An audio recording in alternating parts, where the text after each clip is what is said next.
Hello everyone, AmyR here with Prairie Paper and Ink and playing yet again with the Tonic Nuvo Shimmer powders.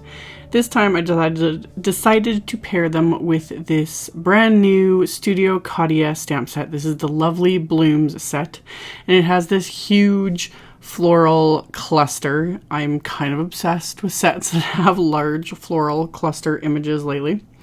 So I put this into my travel stamp platform, and I am stamping it onto some Canson XL watercolor paper. And I used my anti-static powder tool first, and I inked up the stamp with Ink on 3's Juicy Clear Embossing ink, and then I'm using Simon Says Stamp's White Detail Embossing powder. So coating everything with the white embossing powder, and then I let my heat tool heat up for a few seconds before melting that with my heat tool. So I started with one panel, and then I did a second, and then a third, and ended up doing 6 because I had all the supplies sitting in front of me, and I was curious to see, you know, different combinations and whatnot with the shimmer powders and this gorgeous background, and I just wanted to play.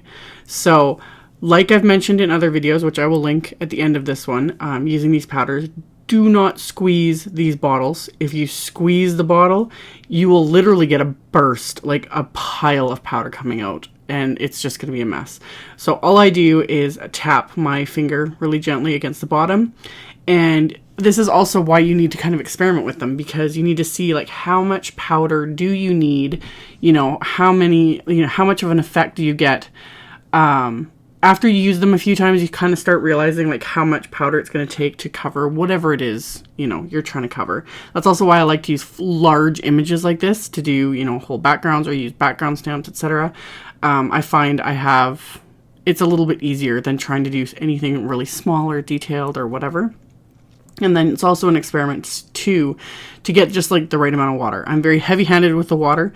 You kind of need to be. I addressed this in the blog post, but I have had people leaving comments saying like they have a problem with the powder sticking for some reason, or like asking like their powders rub off. If it's not activated by water, if there's actual powder left over afterwards, and you'll see it because, you know, it'll be like a little granules of the powder. Those will come off. Those will rub off on your fingers. They'll fall off eventually because they haven't been activated by water. So it's just powder. So that's why I'm heavy-handed with the water, to really make sure all that powder is activated. And if I don't think it is, I'll use my finger even to, you know, kind of smush the color more into the water just to make sure that it's activated. So these do make a mess. I just wipe up between each panel that I'm doing, just so that I'm not, you know, getting color absolutely everywhere.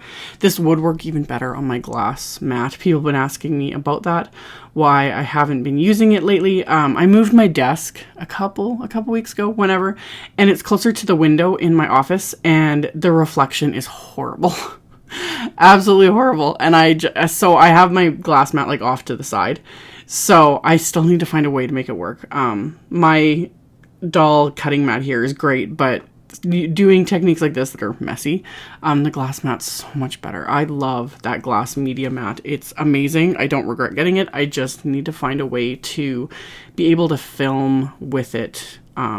Yeah, it was working great in the beginning, but when I moved my desk, yeah, the reflection's been not the greatest. So I just kept going along and experimenting. I ended up using all 8 of the powders all together, just different combinations. Here you can see I'd sprinkled on more powder, and I was moving around with my finger. This one I messed with a little bit too much. This is when I used too much water, and then I was trying to add more powder and trying to fix it. In the end, it worked, but that's where you kind of start experimenting to see, you know, what's the limit? How much is too much water? And, you know, it's going to water it all down until it turns into a muddy mess or whatever. So I just went along and was sprinkling the powders and letting them sort of do their thing. I was trying to be really good about just spraying it. I would sop up some of the excess with a paper towel, and then I would set the panel aside and basically let most of these air dry, mostly because I did 6 of them. So it took quite a bit of time. Plus, when there's so much water, it helps to kind of let them just air dry. Otherwise, it just takes forever to try and dry it with a heat tool. So all of these, though, were just so much fun to see where the color went and what it decided to do. So once I finished doing all of these and just setting them all aside while they dried, I just kept, like I said, I kept wiping up kind of between each one with a baby wipe, and I would use just a piece of paper towel. That's also why you don't want to squeeze these bottles by just gently tapping. I'm trying to keep the powder mostly contained as much as possible to the watercolor paper, and trying not to get it all over my surface. But I make sure to wipe off everything. Like once I'm fully done the last panel, I completely wipe down my entire mat just to make sure there's no stray little bits of the color powder, because I have got them all over my arms and my hands, which I don't mind, but I don't want to get them on my clothes. I'm not sure. I kind of assume they would stain clothing. So after I've kind of cleaned up everything, I've got this this was the very first one I did, and it's amazing how completely different they look dry versus wet. So they've got that gorgeous shimmer to it. With two of these, I ended up fussy cutting around the images rather than just leaving them as is. I just thought it would be just fun for a different look. And then to finish the card bases, this is just heavyweight white cardstock that was cut to 5.5 by 8.5 and then scored at 4.25. I have the new Studio Katia Brushstroke Waves stencil, and I have taped it with washi tape right to the card base, and I just taped it from the back with the washi tape. And then I pulled out my Nuvo Moonstone Glimmer Paste, and I am just applying that with my palette knife right over the stencil so that I get this gorgeous white glitter, white shimmer, see-through glitter on top of the card base with this fun stencil. It's meant to be used as like waves, but it makes really fun like stripes as well. So I made sure just to apply it really, really evenly. And then the minute I was done, I wipe off my work surface, I wipe off my palette knife, I immediately take that stencil and I'm going to go clean it off in the sink. I do both card fronts with it, but I actually clean it off between just because glitter paste has this tendency to dry really quickly, and it's impossible to remove once it's dry from stencils and whatnot. So I actually just cleaned it between. I just wipe it down in my sink with a little bit of soap and it's good to go. So cleaned everything off, did that to the second one. When the paste was still wet, I kind of wiped off what I could off the edges, but there were still little bits because this was the way this stencil is. So after it was completely dry, I actually just used my scissors and just kind of went along the edges and nipped off any little bits that were kind of sticking over the edges of my card base. So I did that with both of my card bases. And then for the sentiment, I have a scrap of black cardstock here, and I'm going to use one of the sentiments from the new Lovely Blooms stamp set. So I'm going to use my anti-static powder tool again here on the black cardstock, and I'm going to ink up the sentiment with that same juicy clear embossing ink. And I'm just going to use the same sentiment for both cards. So I just flip this around and stamp it again on the other side of the black cardstock, so I can just heat emboss them both at the same time and just save me a little bit of time. So I'm going to coat it with that same detail white embossing powder and then melt this with my heat tool. So once I've got everything melted, I can funnel that embossing powder back into the container so that I do not knock it over. And then I am going to trim down these sentiments with my little Fiskars paper trimmer. So once I get my embossing powder off to the side, I can use my paper trimmer to trim these down into narrower strips. And I've been saying this a lot in more recent videos. I've fallen in love with this paper trimmer again. I like being able to see exactly where I'm cutting because there's the little wire down the center of it. And if I'm diligent about mixing or replacing, that's the word, replacing the blades, this thing cuts like butter. I love it.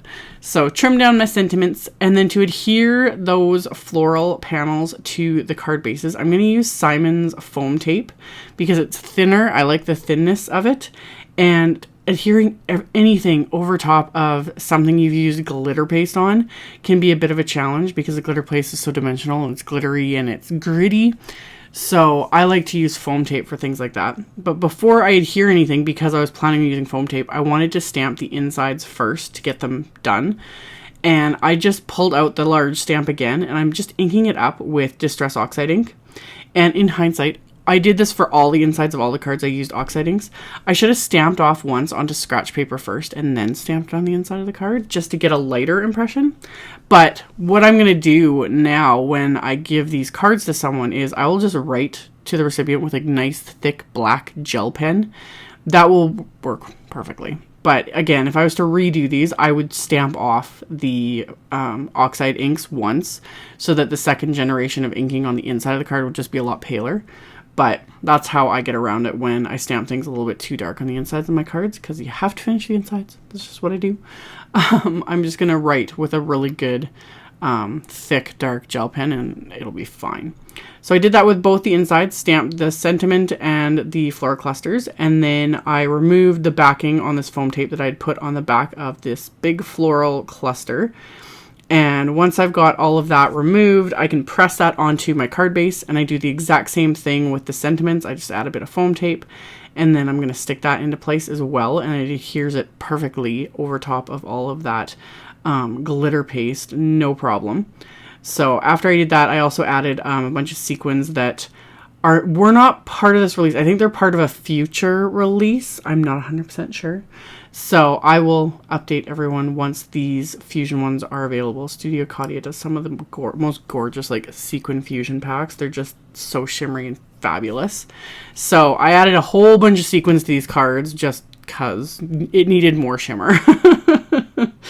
So I turned on the flashlight on my phone for all of these cards just to kind of try and pick up the shimmer. It's difficult to show in videos, and on camera it's something else. There's like a bit of glitter and shimmer, and it's fabulous. So after the first two cards, for the second two, I just die cut the panels with a large rectangle square die, or large stitched rectangle die. And then I used die cut thanks from Studio Katia and stamped this so much and heat embossed it. And then these crystals are part of a new release that Studio Katia is doing. She released the May crystals with this May release, but every month there's a different collection of crystals, and they're just gorgeous, and they're a different color, like kind of like almost like a birthstone sort of a theme. So these ones are green, and they're just fabulous. There's like flat green, there's iridescent green, there's clear ones, you know, with a green tint. There's just such a variety. And then these ones are the March ones, I think. I think that's how they are. So I'll have them listed with the supplies anyway. And same idea. There's all different sizes. There's shimmery ones. There's solid color ones. There's clear iridescent ones. Like they're so much fun. So I did the same thing, adhered a whole bunch of those to my card front, and then I turned on the flashlight on my phone to try and show off just the gorgeous shimmer of these powders. And then after I did these two, my last two cards were very similar in the sense that I just die cut the panels with the large stitched rectangle die, and these ones I just oriented them in portrait instead of landscape. And then I'd added a heat embossed sentiment from the Blooming Bunch stamp set that had come out quite some time ago. And I just adhered those onto my card bases with that same foam tape, added some jewels, added some crystals, added some sequins, and I had stamped the insides the same as the first two, and that finished off this set of cards. So altogether, I made 6 cards with all of these. They were so much fun. It's so fun to see how different these all ended up being, just the randomness of it all. So, as always, I will have links below the video to my blog post with links to all the supplies used. Make sure to check it out because I'm actually part of a huge blog hop that goes on today and tomorrow. And there are giveaways and tons of inspiration. I will have all the info to that in my blog post, which will be the very first link directly below the video. So you can check that out below if you are interested. Thank you all so much for watching and subscribing and thumbs upping and commenting on my videos. I really appreciate it. And I will see you all very soon in the next one. Bye.